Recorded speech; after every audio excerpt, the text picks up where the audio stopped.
अस्सलाम वालेकुम। छोटी ईद की बड़ी खुशियां आपको बहुत बहुत मुबारक हो।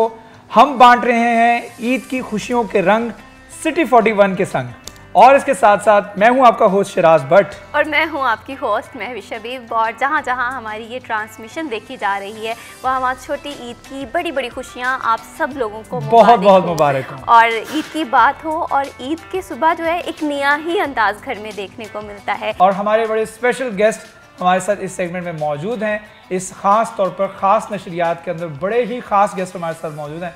उनका तारुफ आपको करवाता हूं, उसके बाद उनके साथ गुफ्तगू के सिलसिले को आगे बढ़ाएंगे। जाहिर बात है कि ईद का दिन है और इस ईद के दिन को मज़ीद स्पेशल बनाने के लिए बहुत ही स्पेशल गेस्ट हमारे साथ मौजूद होते हैं, तो ताकि हम उनकी एक्टिविटीज़ को जान सकें, उनकी सरगर्मियों को जान सकें कि वो ईद किस तरह से मनाते हैं। तो हमारे साथ मौजूद हैं जी, ख़ास तौर पर अगर बात करें आज के गेस्ट के वाले से, शाजिया हुसैन हमारे साथ मौजूद हैं, सिटी सदर हैं पाकिस्तान पीपल्स पार्टी की। मैम अस्सलाम वालेकुम। वालेकुम अस्सलाम। आपको ईद बहुत बहुत मुबारक हो। थैंक यू जी, आपको भी बहुत ईद मुबारक हो। बहुत शुक्रिया। उनके साथ साथ हमारे साथ विराजमान है अमायमा इफ्तिखार, जो कि central Punjab committee information bureau है, पाकिस्तान पीपल्स पार्टी को रिप्रेजेंट कर रही हैं। Thank you so much ma'am for joining us. अस्सलाम वालेकुम। वालेकुम अस्सलाम। कैसे हैं आप? मैं ठीक ठाक, आप लोग कैसे हैं? आपको ईद मुबारक हो। आपको भी ईद अच्छा मुबारक। मैम शाजिया, मैं आपसे गुफ्तगू के सिलसिले को आगे बढ़ाना चाहूँगा। ईद कैसे गुजारती हैं आप? बिस्मिल्लाहिर्रहमानिर्रहीम। मैं सिटी 41 का बहुत शुक्रिया अदा करती हूँ कि आज बड़ी खुशी के मौके पे उन्होंने हमें याद किया। Thank you. और हम याद करते रहा करें। Thank you. बड़े अच्छे तरीके से गुजारते हैं शराद भट्ट साहब। ये होती है हमारी लाइफ के, रमज़ान का पूरा महीना हमने अल्लाह को दिया होता है, उसके बाद ईद की नमाज तो लाजमी पढ़नी होती है। हम समझते हैं कि अगर हम, बेशक हम सियासी लोग हैं, लेकिन हम समझते हैं कि हमने साथ इबादत को भी ख्याल रखना है। नमाज़ पढ़ते हैं, जब हम नमाज़ पढ़ लेते हैं तो फिर हम बैक टू द होम घर आते हैं, बच्चे के साथ थोड़ा सा हंसी मजाक, रिश्तेदारों को ईद मिलना। और मैं समझती हूँ जब हम ईद की नमाज़ पढ़ लेते हैं तो हम समझते हैं कि हमने ईद मना ली। यह मेरे लिए सबसे बड़ा गिफ्ट है। अच्छा अमायमा, आप भी मुझे बताएगा कि माशाल्लाह at a very young age you joining a politics, ये हमेशा से ख्वाब था या वालिदैन ने फोर्स किया या किसी की इंस्पिरेशन थी? मेरे वालिदैन तो इस चीज़ को पसंद नहीं करते, लेकिन अच्छा। मेरी अपनी इंक्लिनेशन थी और मैं हमेशा से ही दो काम करना चाहती थी, और वो अल्हम्दुलिल्लाह अभी मैं वो दोनों ही काम कर रही हूँ, एक बिज़नेस और एक पॉलिटिक्स। अच्छा, बिज़नेस के बारे से बात करें तो माशाल्लाह बिज़नेस वुमेन भी हैं आप और पॉलिटिक्स में भी हैं, और आपको पता है कि पॉलिटिक्स जो है वो ख़वातीन के लिए खासी मुश्किल भी है, आगे आना मुश्किल होता है, बहुत सारे कॉम्प्रोमाइज़ करने पड़ते हैं बहुत जगह पर, और उस तरह से पहुंच नहीं पाते हैं जिस तरह से मर्द हज़रात पहुंच पाते हैं। तो आपको पता है कि बहुत सारे चैलेंजेस, उसके बावजूद यू आर इनटू इट। देखिए, जहाँ पे आपने कहा बहुत सारे कॉम्प्रोमाइज़ करने पड़ेंगे, इससे मैं बिल्कुल इख्तलाफ करती हूँ। अच्छा। ऐसा बिल्कुल भी नहीं है, ये सिर्फ एक मिथ है जो कि दूर से बैठे लोग इस चीज़ को जो है ना कैसे भी बात को बना लें। अल्हम्दुलिल्लाह मेरी like at this age usually इस तरह से होता है कि जब मैं लोगों से मिलती हूँ वो ये कहते हैं कि आप पीटीआई में क्यों नहीं हैं, मतलब यूजुअली यंगस्टर जो उस तरफ जाते हैं। लेकिन ये मेरी अपनी चॉइस थी पाकिस्तान पीपल्स पार्टी में आना, और मैंने मेरा कोई फैमिली बैकग्राउंड नहीं है पॉलिटिक्स का, मेरा कोई गॉड फादर नहीं है, कोई मुझे इस तरह की बैकिंग नहीं है। इंस्पिरेशन किससे हासिल की आप? नहीं, ये तो देखिए, मुझे तो जब बहुत पहले, जब आप गोल सेट कर रहे होते हैं, आज से कई साल पहले मैं दो चीज़ों को ही जो मैनिफेस्ट करती थी, अपना बिजनेस और पॉलिटिक्स। और मुझे नहीं पता कि दोनों चीज़ें अल्हम्दुलिल्लाह कैसे पूरी हुई, और जब मैं पीपल्स पार्टी में आई हूँ मुझे बड़ी रिस्पेक्ट मिली है। मेरी टीम, अगर मैं बात करूँ, राजा परवेज़ अशरफ जो हमारे सदर हैं पाकिस्तान सेंट्रल पंजाब के, फिर हसन मुर्तज़ा जो जनरल सेक्रेटरी हैं, फिर हमारे चेयरमैन, और हर किसी ने मुझे इस तरह से वेलकम किया है जैसे मैं कोई पीछे से कोई स्पोर्ट लेकर आई हूँ, हालांकि मेरी कोई स्पोर्ट नहीं थी, कोई बैकिंग नहीं थी, कोई कुछ भी नहीं था। मायमा, यहाँ पर मैं आपसे एक बात जानना चाहूँगी। आप बिज़नेस को भी डील कर रही हैं और इसके साथ साथ सियासत में भी आपने कदम रखा है, तो बिज़नेस और सियासत को एक साथ लेकर चलना कितना ज़्यादा हेक्टिक है या किस तरह से आप मैनेज कर रही हैं? ये हेक्टिक बिल्कुल भी नहीं है। मेरी रूटीन इस तरह की है कि मुझे लगता है like I am not doing 9 to 5 ना। इसमें ऐसा तो नहीं है कि मैंने 6 बजने का वेट करना है और या फर्स्ट का वेट करना है कि मुझे सैलरी मिल जाए। yes. मेरे लिए यही सब कुछ है। और वो नहीं कहते आप कश्तियाँ जला लेते हैं, आप क्योंकि सेम इंडस्ट्री की हैं तो आपको एक अंदाज़ा होगा कि जब मैंने अपना बिज़नेस स्टार्ट किया उस टाइम भी बिज़नेस में भी मेरी बैकिंग कोई नहीं थी। अब अल्हम्दुलिल्लाह मेरे जो ऑफिसेज हैं वो 4 सिटीज़ में है, ठीक है। उसके अलावा एक और प्रोजेक्ट है आईटी का, वो स्टार्ट किया है, वो 5 सिटीज़ में है। देख रहे हैं, आप देखते रहेंगे। और साथ पॉलिटिक्स को मैं बिल्कुल मैनेज करती हूँ, क्योंकि पॉलिटिक्स मेरी फुल टाइम नहीं है। अच्छा, compromise, when I say you have to compromise something, I mean to say that you have to compromise your home. Like आपको घर पकाना, खाना वगैरह, जो खवातीन का एक फेमिनाइन होता है, सारा सिलसिला होता है, वो आपको कुछ कॉम्प्रोमाइज करना पड़ता है। तो मैम शाज़िया, मुझे बताइएगा कि आपको लगता है कि आपने ज़िंदगी में कुछ कॉम्प्रोमाइज़ किया? लाइक ऑब्वियसली एक प्रोफेशनल खवातीन के लिए कुछ ना कुछ उनको बच्चों की देखभाल कॉम्प्रोमाइज़ हो जाती है, खाना पकाना कॉम्प्रोमाइज़ हो जाता है, घर देखना कॉम्प्रोमाइज़ हो जाता है। तो आपने ज़िंदगी में कुछ कॉम्प्रोमाइज़ किया या फिर उसको कैरी ऑन रखा और साथ में इस चीज़ को भी कैरी ऑन रखा? नहीं, मैंने दोनों चीज़ें कैरी ऑन रखी। वाह शहजाद साहब, हम एक ज़ाहिर बच्चे हैं हमारे, हमने उनको भी टाइम दिया और सियासत में भी फुल टाइम दिया अल्हम्दुलिल्लाह। आज अल्लाह का देखें, मैं एक इंफॉर्मेशन सेक्रेटरी बनी, डिस्ट्रिक्ट की जनरल सेक्रेटरी बनी। आज अल्लाह ताला ने मुझे मेरी जितने मेरे रहनुमा हैं, मेरे लीडर हैं, उन्होंने एतमाद का मुझ पर ये हक रखा कि उन्होंने मुझे सिटी प्रेसिडेंट बनाया। मेरे पे पार्टी के बहुत ओहदे रहे और मैंने पार्टी में बहुत कुर्बानियाँ दी। ये नहीं कि हम शहजाद साहब के हम ये कहे कि हम हाउस वाइफ ही रह गए हैं। हमने अपनी सियासत में शहजाद साहब बहुत कुर्बानियाँ दी हैं। अपने कई ऐसे मौके आए फैमिली में, हमने उनको इग्नोर करके हमने सियासत को टाइम दिया। इसलिए अल्लाह ताला ने आज मुझे इस मुकाम पे पहुंचाया। और मैं आज ये कहूँगी आपके प्लेटफॉर्म पे कि मेरी पंजाब प्रेसिडेंट मीना खालिद भुट्टी साहिबा ने मुझ पे एतमाद किया, ट्रस्ट किया और आज उन्होंने मुझे सिटी एक वर्कर से सिटी प्रेसिडेंट माशाल्लाह। ये सफ़र कैसा रहा? मुश्किलें भी आई? नहीं शहजाद साहब, बड़ा इंजॉय किया मैंने इस सफ़र को बहुत इंजॉय किया। देखिए, अल्लाह ताला किसी को अगर किसी के दर पे भेजता है ना, तो उसमें उसका कोई कमाल होता है। कुछ अल्लाह ताला ने ख़ास बंदे चुने होते हैं, उनकी ड्यूटीज़ लगाई होती है। मैं समझती हूँ कि अगर मेरे दरवाजे पे अपनी फरियाद लेके आता है तो मैं उसकी फरियाद पूरी करती हूँ। ये अल्लाह ताला ने गॉड गिफ्ट कुछ चीज़ें दी होती हैं हम लोगों को, सियासतदानों को, कि वो उसके काम कर देते हैं। मैंने ख़वातीन पे बड़े काम किए शहजाद साहब, ख़ास तौर पे आप समझते हैं, आप ज़्यादा समझते हैं, मैंने थानों के बड़े काम किए। ख़वातीन को उनके हक दिलवाए थानों में जा के। और ख़वातीन को उनके हक देना बहुत ज़्यादा ज़रूरी है। शाज़िया हुसैन साहिबा, आपसे गुफ्तगू का सिलसिला यहीं से जारी होगा। मामा इफ्तिखार भी हमारे साथ मौजूद है। नाज़रीन,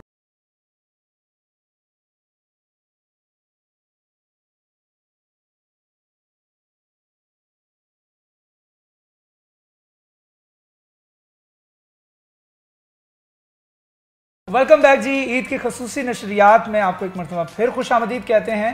पढ़ाते हैं अपनी ट्रांसमिशन को आगे और हमारे साथ बड़े स्पेशल गेस्ट मौजूद हैं। ख़ास तौर पर सियासत के ऊपर भी गुफ्तगू होगी, लेकिन उसके साथ साथ थोड़ी सी पर्सनल लाइफ के हवाले से बात करते हैं। तो अमायमा, मुझे बताइएगा, you know how to cook? Yes, I know. अच्छा, कुकिंग आती है? एंड आई कैन कुक माशाल्लाह। अच्छा, ये बताएं कि कब ऐसा, कौन सी एज में ऐसा फील हुआ that I have to go for the business? Because कई ख़वातीन सोच रही होती हैं I'll go for the 9 to 5 या फिर मेरी शादी हो जाएगी, then everything will be closed. तो कब ऐसा महसूस हुआ कि नहीं, I'll have to stand up for myself? I did 9 to 5। ऐसा नहीं किया है? यस, ऐसा नहीं है कि मैंने डायरेक्टली बिजनेस स्टार्ट किया है। मेरा जो करियर था वो as a school teacher start हुआ था। मेरी जो फर्स्ट एवर जॉब थी दैट वाज मॉन्टेसरी टीचर, और उसमें खैर उस स्कूल में ग्रो किया। फिर उसके बाद मैंने एज ए काउंसलर स्टार्ट किया, फिर उस कंपनी में मैंने ग्रो किया। लेकिन आफ्टर सम ईयर्स, लाइक क्योंकि जो मेरा प्रोफेशनल करियर था वो right A levels, like I was 18-19 जब मैंने स्टार्ट किया था, तो नाउ आई एम 27। तो मेरा कोई प्रोफेशनल एक्सपीरियंस 7-8 साल तो नहीं, खैर ज़्यादा ही बनते हैं, 9 साल का है। मैंने जब जॉब कर रही थी उस टाइम बस हुआ कि बस बहुत हो गया, अब अपने लिए काम करते हैं, जब करना ही है तो अपने लिए करते हैं। मेरे लिए एक्सपीरियंसेस, चाहे वो एज अ टीचर थे या एज अ काउंसलर थे, बड़े अच्छे रहे हैं। और मैं जो स्कूल था जहाँ पे मैं काम करती थी, एंड देन जो कंपनी थी जहाँ पे मैं काम करती थी, मैं उन दोनों की बड़ी थैंकफुल हूँ कि उन्होंने मुझे बड़ा अच्छा जो है वो ग्रो करने का चांस दिया। और मेरा ओवरऑल उनके साथ भी एक्सपीरियंस ठीक ही रहा था। फिर उसके बाद जब मैंने ये सोचा कि बस now I have to work for myself, then I started business. और उस टाइम पे भी मेरे लिए बड़ी चीज़ें मुश्किल थी, क्योंकि being a women and being in male dominant industry, ये दोनों एक ना चैलेंजेस हैं जो आपको पैरेलल लेके चलने पड़ते हैं। खैर, आपको रेजिस्टेंस डेफिनेटली मिलती है, चाहे आप किसी भी जगह पे जाएं, और स्पेशली मेल डोमिनेंट इंडस्ट्री में। लेकिन अब सबको आदत होगी कि इसने अब तो जाना ही है। चीज़ें चेंज भी हो रही हैं, थोड़ी सी मुख्तलिफ भी हो रही हैं। अब मेल डोमिनेंट उस तरीके से नहीं रहा, अभी भी है, अभी भी है। मेल डोमिनेंट है। मसला ये है कि देखिए, when you are teacher, when you are principal, तब लोग इतना रेजिस्ट नहीं करते आपको। उनको पता है कि फॉर वुमेन ये 4-5 इंडस्ट्रीज़ हैं, वहाँ पे उनकी एक्सेप्टेबिलिटी है। लेकिन अगर आप आउट ऑफ बॉक्स जाते हैं या किसी ऐसी इंडस्ट्री में आप अपनी स्पेस क्लेम करते हैं जो कि ज़्यादातर मेल CEOs या मेल ऑनर्स ने ऑक्यूपाई की होती है, वहाँ पे प्रॉब्लम होती है। और मेरे साथ भी वैसा ही हुआ। लेकिन अल्हम्दुलिल्लाह मैंने over time, it's been around 3 years जब से मैं अपना बिज़नेस कर रही हूँ, और मैंने अल्हम्दुलिल्लाह डे बाय डे ग्रो ही किया है। एक ऑफिस था फैसलाबाद में, देन साहिवाल में ओपन किया, देन कराची में ओपन किया, अब चिन्योट में ओपन कर रही हूँ और लाहौर में ओपन कर रही हूँ, लाइक 5। और उसके बाद जो दूसरा प्रोजेक्ट है IT ट्रेनिंग्स का, वो भी इसी तरह से like we are launching to 5 cities. तो मेरे लिए तो कोई प्रॉब्लम नहीं है, दोनों male dominant industry and I am doing my work. और बिजनेस में जब भी बात हो तो बिजनेस एक रिस्क है और इसमें आना लेकिन पड़ता है। यहाँ पे मैं छोटी सी बात ऐड करना चाहूँगा, आपकी कामयाबी इस चीज़ का सबूत है कि अब मेल डोमिनेंट नहीं रहा। बिल्कुल। अच्छा, आपने कहा, यहाँ मैं एक चीज़ ऐड करूँ कि आपने कहा कि बिजनेस एक रिस्क है, कि एक ऐसा रिस्क है कि आप हर टाइम एक प्रेशर में रहते हैं। बिल्कुल, हर टाइम, लाइक अभी 3 साल होने को आए हैं, मैंने इतना एक्सपैंड भी किया है, हर टाइम प्रेशर है। मैं सुबह उठती हूँ, कोई एक ऐसी चीज़ होती है जो कि मैं रात को समझती हूँ कि मैंने इसको वाइंड अप कर लिया है, अनएक्सपेक्टेड। बिल्कुल। शाज़िया हुसैन साहिबा भी हमारे साथ मौजूद हैं यहाँ पर। मैं आपसे जानना चाहती हूँ कि ईद ऐसा त्यौहार है, अपनों के साथ मनाया जाता है, लेकिन जब हम पॉलिटिकल पर्सनैलिटीज़ के हवाले से बात करते हैं, उनकी मसरूफियात बहुत अलग होती हैं। तो जब आप सियासत में आई तो तब आपने देखा होगा कि आपकी इंटायर लाइफ थोड़ी सी चेंज हो गई। तो आपकी ज़िंदगी की सबसे यादगार ईद कौन सी है जो कि आपको अभी तक याद है? जो अभी तक याद है मैं ना स्टूडेंट लाइफ की बात करती हूँ। स्टूडेंट लाइफ में ना थी तो बीबी मोहतरमा ने आना था लाहौर। मैं लाहौर से बेसिक में लाहौर की शादी मेरी फैसलाबाद थी। तो मुझे इतना मतलब एक्साइटेड थी मैं कि बीबी आ गया जहांगीर बदर के साथ। आप यकीन माने, मेरा मैंने बड़ा खूबसूरत सूट बनाया। मैंने कहा बीबी के साथ ईद मैंने बीबी के साथ मैंने मना ली। आप यकीन माने बीबी आई ना, तो फिर मैंने जो इतना खूबसूरत सूट बनाया था ना, वो मैंने पहना। मेरी मदर कहती कहाँ जा रही हूँ, मैंने कहा बीबी को मिलने। वो मेरी यादगार, मेरी आज भी मुझे याद है कि मैं मैडम उनके साथ जाके मैंने और ईद मनाई फिर आपने? मनाई मैंने। अच्छा, माशाल्लाह माशाल्लाह। अच्छा, उमायमा सॉरी, मुझे बताइएगा कि ख़ास तौर पर अगर हम बात करें, जिस तरह से आपने कहा कि बिज़नेस करने के हवाले से मुझे बड़ी चैलेंजेस का सामना रहा, पॉलिटिक्स के हवाले से बात करें तो वाई पीपल्स पार्टी? बिकॉज ये मेरी फर्स्ट ऑफ ऑल अपनी इंक्लिनेशन थी। जैसे मैंने पहले भी आपको बताया कि विदाउट एनी बैकिंग, मैंने जब ये सोचा था कि now I am going to be active in politics, तब मैंने बैठ के सब पार्टीज़ को स्टडी किया था थ्रॉली। ठीक है। और अच्छा, उस वक्त जब आपने स्टडी किया नहीं, तब उस वक्त वो दूर की बात नहीं है, 1 साल पहले की बात है। मैं 1 साल पहले की बात कर रहा हूँ। तो उस वक्त जब आप कर रही थी ये सिलेक्ट कि कौन सी पार्टी में जाना है, इससे पहले आपकी कोई राय कायम नहीं हुई थी, कोई ओपिनियन डेवलप नहीं था कि कौन सी पार्टी जो है ज़्यादा अच्छी है? देखिए, मैं करंट अफेयर्स के साथ तो हमेशा से रहती हूँ। मैं लाइक न्यूज़ देखना, टॉक शोज़ देखना, और ये काफ़ी सालों से अगर हम कंपेयर करते हैं ना सब पार्टीज़ को, चाहे वो पीपल्स पार्टी के साथ PTI को या PMLN के साथ PTI को, तो दोनों में आपको एक वाज़ा फ़र्क आता है।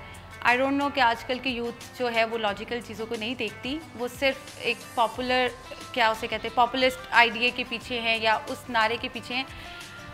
पाकिस्तान पीपल्स पार्टी को आप अगर PMLN के साथ कंपेयर करें, देखिए जितनी डेमोक्रेटिकली इस पार्टी को रेजिस्टेंस मिली है और किसी पार्टी को नहीं मिली। फिर अगर आप PTI के साथ इसको कंपेयर करते हैं, तब भी आपको बहुत सारे ऐसे पॉइंट्स हैं जो कि क्लियर नज़र आते हैं। अगर हम की पॉइंट्स की बात करें कि ऐसी आजकल के यूथ को क्यों चूज़ करना चाहिए, जी, peoples party is only party जो इस टाइम यूथ को रिप्रेजेंट कर रही है। हमारे चेयरमैन, हमारी जो फर्स्ट लेडी हैं, आप उनकी एज ग्रुप देख लें। उसके बाद प्रॉब्लम पता क्या है, सिर्फ ये रीज़न नहीं है कि दे आर यंग तो हमें उनको जो है वो सपोर्ट करना चाहिए। पीपल हु आर अंडर 35, वो एक उनकी जो पॉपुलेशन आप देख लें वो 62% के करीब है। उनके प्रॉब्लम्स, उनके सल्यूशंस बहुत डिफरेंट हैं। जो लोग आज से पहले सियासत करते थे, मेरे ख्याल से वो चीज़ें अब बदलनी चाहिए। पहले वाली सियासत अब के टाइम पे इम्प्लीमेंट नहीं होती।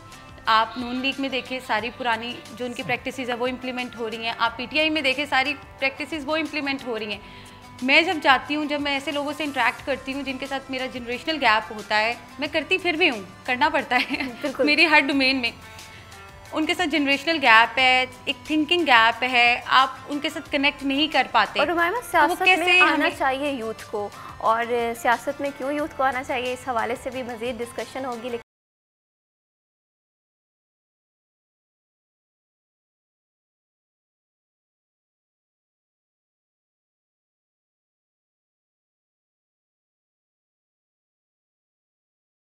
वेलकम बैक जी। ईद की खसूसी नशरियात में आपको एक दफ़ा फिर से वेलकम करते हैं। मैं और महफिश इस वक्त मौजूद हैं किचन में, जहां पर हमारे साथ मौजूद हैं शेफ़ जाज़िब। शेफ़ जाज़िब, अस्सलाम वालेकुम, ईद मुबारक। खैर मुबारक। ठीक ठाक है अल्हम्दुलिल्लाह। ये बताएं शेफ़, आपकी ईद कैसी गुजरी है हम लोगों के साथ? आप लोगों के साथ अच्छी गुजरी है अल्हम्दुलिल्लाह, हर साल इधर ही गुजरती है और बहुत अच्छी गुजरती है। अच्छा ये बताएं कि जैसे बात होती है कि ईद की, तो खाने पीने का जहन में नाम आता है, ख़वातीन का भी ये टाइम जो है वो किचन में गुजरा है, और यकीनन अभी भी आप हमें किचन में से ही देख रही होंगी। तो ये बताएं कि कौन सी रेसिपी हम बना रहे हैं जो कि आसान भी हो और मज़ेदार भी। समटाइम ना ऐसा होता है, मतलब ईद के दिन में कुछ खा के ना बाद में फिर भी क्रेविंग हो रही है, कुछ क्रिस्पी भी खाना है, कुछ स्पाइसी भी खाना है, तो फिर हमारी किचन कैबिनेट्स के अंदर ना निम्को, सवैयाँ और सारी मिल मिला की चीज़ें पड़ी होती हैं, तो उनसे कुछ क्रिएटिव बनाने को दिल करता है। तो मैं आज टुक टुक वाली चाट बना रहा हूँ। टुक टुक वाली चाट, टुक टुक वाली इस वजह से क्योंकि डिब्बे में डाल के जब इसको शेक करते हैं ना, वो टुक टुक की आवाज़ आती है ना, तो ये वो है। अच्छा जी, ठीक है। टुक टुक वाली चाट की रेसिपी बता दें। टुक टुक वाली चाट की रेसिपी इस तरह से कि जो भी आपकी कबर्ड में पड़ा हो किचन कैबिनेट में, वो आपने ले लेना। निम्को की चीज़ें जो भी हों,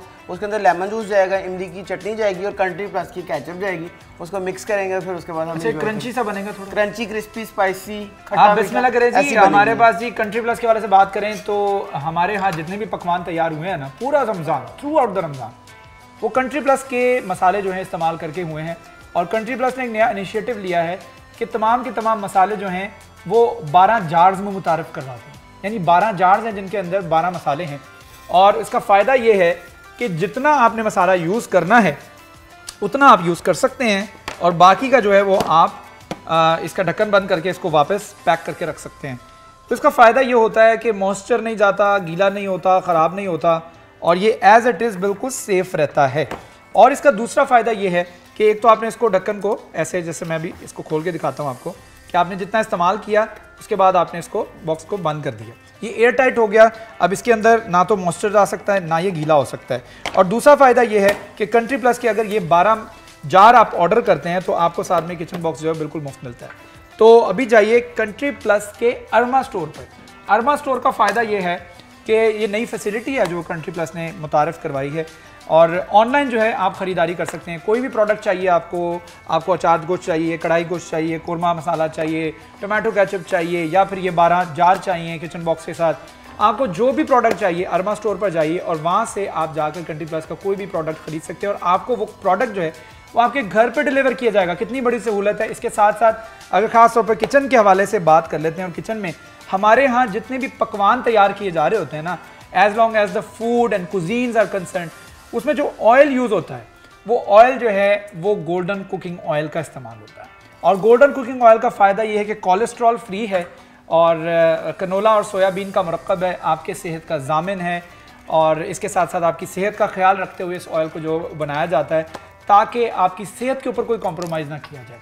और इसमें जो भी खाने तैयार होते हैं वो ना सिर्फ लजीज होते हैं, मज़ेदार होते हैं, उनका अरोमा अच्छा होता है, बल्कि इसके साथ साथ वो सेहतमंद भी होते हैं, और सेहत पर कॉम्प्रोमाइज़ नहीं किया जाता। जो दिल के मरीज़ हैं उनके लिए बहुत ज़्यादा ज़रूरी है ये ऑयल। उसकी वजह ये है कि उनको रिकमेंड भी किया जाता है क्योंकि ये कोलेस्ट्रॉल फ्री है। मार्केट के अंदर अगर आप कोई कोलेस्ट्रॉल फ्री ऑयल तलाश कर रहे हैं तो golden cooking oil is the best option. बिल्कुल शराज, और गोल्डन बनास्पति भी बहुत बेहतरीन है। गोल्डन बनास्पति को माहिरीन की निगरानी में तैयार किया जाता है। ये खाने को जिसे कहते हैं कि टेस्टी भी बनाता है, खुशबूदार भी बनाता है, और इसे क्वालिटी को यकीनी बनाने के लिए इसे 100% इजाफी अशिया से पाक रखा जाता है। इसमें पाम, सोयाबीन्स और कपास के बीजों का ये बनास्पति है, मरकब है। विटामिन ए और विटामिन डी की ग़िज़ाइयत भरपूर तरीके से मौजूद है। कोई भी पकवान आप बना लें, आप ईद का पकवान बना लें, आप घर की आम रूटीन के पकवान बना लें, हर पकवान जो है इतना मज़ेदार बनता है गोल्डन बनास्पति में। पराठे बहुत अच्छे बनते हैं, इसके साथ साथ मिठाई, क्योंकि ये मीठी ईद है, बहुत सारे लोग हैं गुलाब जामुन खाना पसंद करते हैं,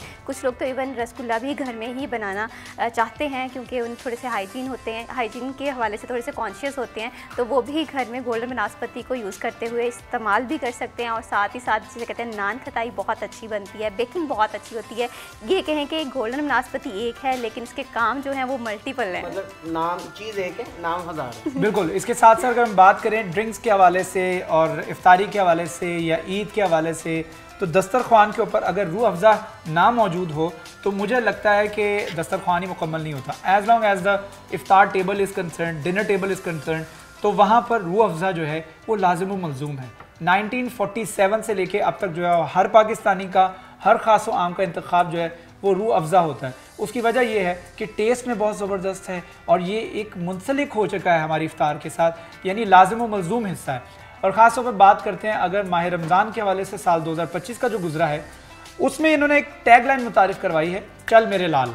चल मेरे लाल के तहत अच्छी बात आपको ये बताई जाती है कि एक तो ये थी कि आपने इफ्तार के टेबल पे बैठ के इफ्तारी की दुआ जो है उसको नहीं भूलना था। इसके साथ साथ दूसरा ये है कि आपने इफ्तारी में भी और इसके साथ साथ ईद में भी जो आप पकवान तैयार हो रहे होते हैं आपके घर में, कुछ ना कुछ हेल्प करें ख़वातीन की, क्योंकि ख़वातीन बहुत काम करती हैं।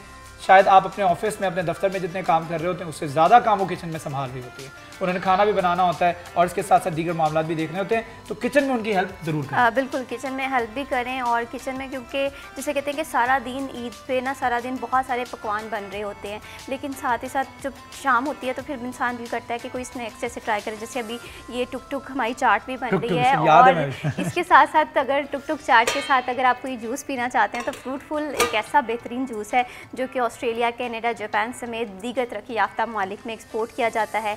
ट्रांसपेरेंट कैन है, मल्टीपल ऑप्शंस हैं इसमें, कोई भी आप फ्लेवर इसका उठा लें, मैंगो फ्लेवर, पीच फ्लेवर, हर फ्लेवर इतना मज़ेदार है। आप इसे स्नैक्स के साथ यूज़ कर सकते हैं, आप इसे फ्राइज़ के साथ खा सकते हैं, और बच्चे जो हैं वो इसे काफ़ी शौक से पीते हैं। तो आपके घर अगर कोई ऐसे गेस्ट आ रहे हैं जो कि बहुत ज़्यादा कॉन्शियस हैं, सॉफ्ट ड्रिंक नहीं पीना पसंद करते, तो आप यकीनन उन्हें फ्रूटफुल पिलाएंगे तो उन्हें बहुत अच्छा लगेगा, क्योंकि ऐसा है फ्रूटफुल।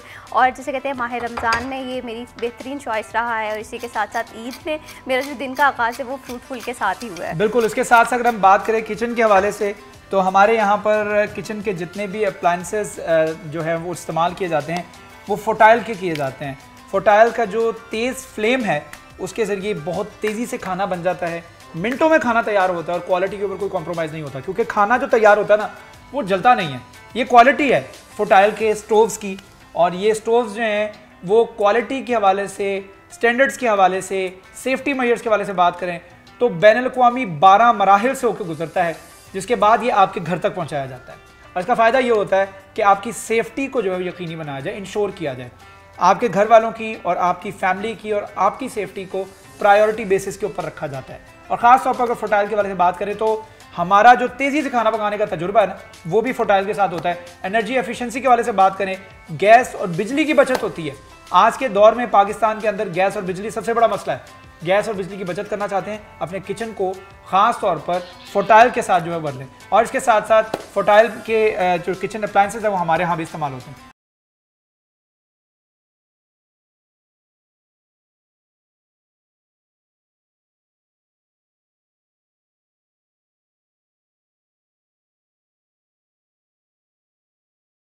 वेलकम बैक जी। ईद की खुसूसी नशरियात, ईद की खुसूसी ट्रांसमिशन में आपको एक मरतबा फिर आपका होस्ट शराज भट्ट खुश आमदीद कहता है, और बढ़ाते हैं अपनी ट्रांसमिशन को आगे। और हमारे साथ मौजूद हैं कुछ सियासी शख्सियात और उनसे गुफ्तगू के सिलसिले को आगे बढ़ाते हैं। मैम शाज़िया, मुझे बताइएगा, पीपल्स पार्टी के हवाले से बात करें, आपकी मसरूफियत के हवाले से बात करें, ईद के हवाले से बात करें, तो बच्चों से दूर कभी कोई ईद गुजरी? नहीं, मैंने शरासत कभी बच्चों से दूर ईद नहीं गुजारी, बच्चों के साथ गुजारी। लेकिन हम पार्ट जो अहदेदार है हम ऐसे करते हैं, हम ईद मिलन पार्टी रखते हैं ईद के बाद, वो फिर उसमें हम सब, हमारी ईद दोबारा से हो जाती है, हम सब फिर गैदरिंग करते हैं, हमारा डिनर होता है, हम सब इकट्ठे हो जाते हैं। सियासत हमारी इतना अच्छा हमें रिलीव इस बात पे देती है कि जो ईद का दिन होता है ना वो हमारी फैमिली के साथ गुजारती है। अच्छा, मुझे बताइए कि मैं जैसे पहले बताया था कि आप जब किसी प्रोफेशनल लाइफ में आते हैं, प्रैग्मेटिकली चीज़ों को अप्लाई करते हैं, तो you have to compromise something. आपको किसी न किसी चीज़ के ऊपर Compromise कॉम्प्रोमाइज़ करना पड़ता है। कभी अपने पहनावे पे कॉम्प्रोमाइज़ किया कि यार अब मेरा शौक़ नहीं रहा, बस ठीक है जो पहन लिया। अब जिस तरह एक नस्वानियत होती है ख़वातीन में, एक फ़ैशन सेंस मर्दों से मुख्तलिफ होती है। शहराज साहब, अगर आप ऐसे मेरी बात करें, मैं अपनी ज़ात की बात करूँ ना, मैं एयरलाइन में एयर होस्टेस रही। मोहतरमा ने मुझे डायरेक्ट बनाया एयरलाइन, मुझे कहने लगी अपना ईद के साथ आए, PS उसकी प्रोटोकॉल ऑफिसर बने। मैंने कहा नहीं मैडम, मुझे आपने सिर्फ मेरा एक ही हॉबी है, मुझे एयरलाइन में एयर होस्टेस बनना है। वो मैं बनी। उसके बाद मैं, अगर आप ड्रेस की बात आए तो मैंने कभी कंप्रोमाइज़ नहीं किया शहराज साहब। उसकी वजह की, एक मेरी घड़ी और एक मेरा परफ्यूम और एक मेरा ड्रेस, ये बहुत मुझे इससे मैं कंप्रोमाइज नहीं करती, और जिससे मर्जी करो बस ठीक है। और खवातीन की पहचान भी इन्हीं चीज़ों से होती है। मैं मैडम इस चीज़ पे कंप्रोमाइज नहीं, मुझे इतना शौक है शुरू से, जब मैं एयरलाइन में भी थी ना, मेरी घड़ी, मेरा ड्रेस और मेरा परफ्यूम, ये तीनों चीज़ों की तारीफ बहुत होती थी, कहते ये चीज़ें ज़रूरी है। बिल्कुल ऐसे इसमें मैंने कभी कंप्रोमाइज़ नहीं किया। सही। और शाज़िया हुसैन साहिबा, यहाँ पर मैं आपसे जानना चाहूँगी, जैसे आपने कहा कि आपकी हर ईद घर वालों के साथ गुजरती है, और ख़वातीन की अगर बात करें, ख़वातीन का ईद वाले दिन ज़्यादा टाइम जो है वो किचन में गुजरता है। बिल्कुल। तो आप किचन में सबसे ज़्यादा जिसे कहते हैं कि मज़ेदार क्या बनाती हैं? मैं बिरयानी और इचार गोश्त, ये डिमांड मेरे बच्चे रमज़ान में कर देते हैं। मैडम मेरे मुंह में पानी आ गया है। और ऊपर से शहराज साहब से पूछे, बट कश्मीरी हैं, जो बट कश्मीरी होती है ना, उनकी ग्रीन टी और खाने वो बड़े ज़बरदस्त। चले फिर हम दोनों ठीक है जी, मैं भी बट्टी हूँ तो फिर मुझे अच्छा अमामा मुझे बताएगा, मैं थोड़ा सा कंफ्यूज हूँ, आपकी एज जो है वो ईद लेने वाली है या ईद देने वाली है? मैं समझ नहीं पा रहा। मेरी कुछ लोगों से ईद देने वाली है और कुछ लोगों से लेने वाली अच्छा, है। आप भी मिडिल में हमारी तरह, ठीक है। क्योंकि मैं अपनी जनरेशन में सबसे बड़ी हूँ, तो ऑब्वियसली कजन्स वगैरह को तो देनी होती है, लेकिन फिर पेरेंट्स से, ग्रैंडफादर हैं, दादा बू, उनसे, और बाकी सब जितने भी हमारे चाचू, ये वो सब, उनसे फिर मैं लेती हूँ। तो कैसा एहसास है, ईद देने वाला एहसास ज़्यादा अच्छा होता है या ईद लेने वाला? मेरे ख्याल से ईद देने वाला, उसमें ना थोड़ा सा आप डोमिनेटेड होते हैं कि मतलब आप बड़े हो गए ये एहसास होता है, एक सेंस ऑफ रिस्पॉन्सिबिलिटी आती है। हाँ, तुम रह गए हो, तुम भी आ जाओ। हाँ, तुम भी आ जाओ। नहीं, वो कहना ही नहीं पड़ता, सब आ जाते हैं कि भाई आप ईद दें। अच्छा, माशाल्लाह। तो इस वक्त खाने के हवाले से बात करते हैं, आप फूडी हैं या नहीं हैं? मैं बिल्कुल फूडी हूँ और मुझे खाना खाना, डिफरेंट खाने खाने बहुत पसंद हैं, लेकिन what kind of cuisines? Like जो पसंद आ जाए, बट अब कुछ टाइम से मैं ज़्यादा फोकस करती हूँ सिर्फ हेल्दी डाइट पे, जो मुझे फ़ायदा दे। जंक को अवॉइड करती हूँ, लेकिन बहुत ज़्यादा अवॉइड नहीं कर सकती, वंस इन अ वाइल खा लेती हूँ। बहरहाल अब मैं ज़रा healthy food, healthy practices, healthy lifestyle, उसको जो है ना ज़्यादा प्रैक्टिस कर रही हूँ, रादर देन कि मैं जो है ना जंक फूड खा के अपने आप को ख़राब करूँ जी। और एज से ज़्यादा टाइम से पहले ही जो है ना अपने डिफरेंट बीमारियाँ लगा लूँ। आप बहुत कम उम्र में बहुत ज़्यादा मैच्योर नहीं हो गई हैं? कोई बात नहीं, अच्छी बात है। What happened in your life कि उसने इतना ज़्यादा मैच्योर कर दिया आपको? लाइक बिजनेस और खाने पे भी एहतियात, फिर सियासत भी। अच्छा, खाने पे थोड़ा सा मेरा टर्निंग पॉइंट था वो ये था कि आई वॉज अंडरवेट, और मेरे लिए वो थोड़ा सा अलार्मिंग सिचुएशन थी जब मैं देखती थी कि लाइक मैं 48 या 49 मेरा वेट था और मेरी हाइट जो है वो 5'8" है, ठीक है। तो वो अकॉर्डिंग टू BMI वो चीज़ें रिलेट नहीं करती थी। खैर, मुझे लगता था कि जंक फूड खाने से जो है ना मेरा वेट गेन हो जाएगा, नहीं हुआ। फिर जब मैंने उसमें एक हेल्दी फूड को अपनी लाइफ में लेकर आई, रूटीन में लेकर आई, तो मेरी हेल्थ भी जो है बेहतर हुई और मेरी जो है ना थिंकिंग पैटर्न और मेंटल हेल्थ भी ठीक हुई। फिर मुझे तब एहसास हुआ कि आपका हेल्दी फूड आपकी ओवरऑल ज़िंदगी में कितना ज़्यादा जो है वो इफ़ेक्ट करता है। बिल्कुल सही है। You are what you eat. Yes, exactly. और ये बहुत कम लोग करते हैं, बहुत सारे ऐसे लोग भी हैं जो डाइट कॉन्शियस हैं, वो जंक फूड नहीं खा सकते, पिज़्ज़ा नहीं खा सकते, क्योंकि साथ साथ हेल्थ को भी देखना होता है। I am not diet conscious, मैं खाती सब कुछ हूँ। मैं तकरीबन 3 to 4 meals in a debt plus juices, ये वो सब, लाइक आई ईट एवरीथिंग। लेकिन मैं वो खाती हूँ जिसका फ़ायदा है। हाँ, सेहत पे अच्छे असरात जो हैं खाने पीने के हवाले से अगर बात करें तो हमेशा वो खाने चाहिए जो कि सेहत पे अच्छे असरात जो है मुरतब करें। शाज़िया हुसैन साहिबा, आपसे जानना चाहूँगी कि बहुत सारी ख़वातीन हैं वो सियासत में आना चाहती हैं, लेकिन अगर आपके करियर की बात करें, आपने जैसे कहते हैं कि बहुत इनिशियल स्टेज से अपने करियर का आगाज़ किया, तो अब की जो यूथ है वो समझती है पॉलिटिक्स बहुत सोशल मीडिया का नाम है कि आप सोशल मीडिया पर आ गए, वीडियोज़ बनाई और यही सियासत है। तो सियासत कितनी मुख्तलिफ है सोशल मीडिया की सियासत से? नहीं, बहुत मैडम ये बड़ा आपने अच्छा पॉइंट उठाया है। आप यकीन माने मीडिया भी हमारे साथ, ये नहीं मीडिया का बड़ा किरदार रहा है, शुरू से रहा है। आपको पता है भुट्टो के दौर से रहा ये किरदार मीडिया का। मीडिया के बगैर तो हम लोग अधूरे हैं, आपको ही पता है। मतलब ये है कि देखिए जो हमारी जैसी ख़वातीन हैं, जैसे मैं कई अभी भी जब मैं नई फैसलाबाद में आई तो कई ऐसे ख़वातीन थी, अवेयरनेस नहीं थी। अब तो बहुत अवेयरनेस आ गई है लोगों में, एजुकेशन के हिसाब से भी और अब हर कोई चाहता है। लेकिन आपकी बात बिल्कुल ठीक है, अगर लोग ये समझते हैं ना कि हम सिर्फ मीडिया में आके टॉक कर रहे हैं या यही हमारा काम है, या हम एसीओ में बैठ के खाना खा रहे हैं या हम असम्बलियों में बैठ के खाना, ये उनकी गलत फहमी है।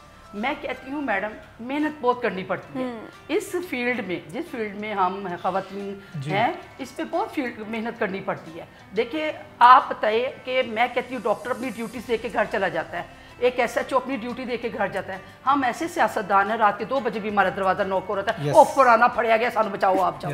यकीन माने मैडम टफ है, हमें अगर हम बीमार हैं हम रेस्ट नहीं कर सकते मैडम, यकीन माने हमें छुपना पड़ता है लोगों से। ठीक है मैम, शाज़िया हुसैन हमारे साथ मौजूद थी। Thank you so much for joining us. आपका बहुत शुक्रिया, आपने इस ईद की मसरूफियत में से वक्त निकाल के हमारे पास आए। शुक्रिया कि आपने मेरी खिदमत का मौका दिया। और बहुत शुक्रिया। बहुत ही काम, जिसे कहते हैं कि ईद का सेलिब्रेशन जो है 4 चांद लग गए और अब जो है वक्त हुआ चाहता है, बिल्कुल वक्त ख़त्म हुआ चाहता है हमारी इस ट्रांसमिशन का। अपना ढेर सारा ख्याल रखिए और इस ईद पे ख़ास तौर पर अपने रिश्तेदारों को, अपने अहले खाना को ख़ास तौर पर याद रखें as long as the celebration of Eid is concern. और ख़ास तौर पर उन मुस्तहिक़ अफराद को भी याद रखें और उन हकदारों को भी याद रखें जिनका आप पर हक है इस ईद पर। ख़ास तौर पर उनको अपनी ईद में मत भूलेगा। हम दोनों को दीजिए इजाज़त, अपना ढेर सारा ख्याल रखिए। Stay blessed. अल्लाह।